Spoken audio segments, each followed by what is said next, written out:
Vertical fillet welding is a fundamental skill for every structural welder.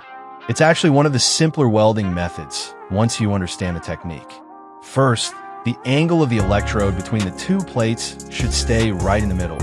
See that? A 45-degree angle. Never let it drift off, because once your electrode runs off, your weld bead will follow and go crooked. For the up and down electrode angle, always keep it tilted downward about 10 to 20 degrees from horizontal. See this? Move forward gently, guiding it with your middle finger. When moving the electrode from side to side, remember, pause on both sides, move smoothly through the center. When you pause on the edge, always watch your weld pool. Make sure it completely fills the corner, don't leave a pit. If you see a pit on the edge, it means your arc is too high or your current is too strong. See that? Wrap it, hold it, swing to the other side, hold again, and make sure the backside has full penetration and is nicely fused. When you swing side to side, always check this area. Watch whether the back fusion is full and even. Please don't forget to like, subscribe, and share to support WeldMastar.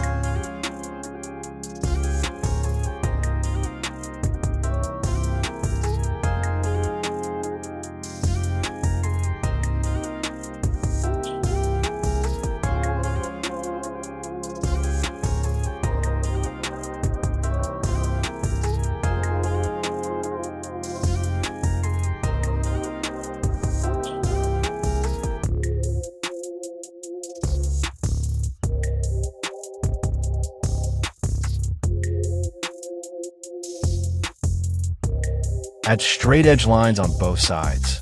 Then make sure the weld metal on both sides is full and smooth. Take a look at the finished shape. See that? It doesn't have to be perfectly fancy. As long as both sides are straight and the weld bead is full, that's all you need.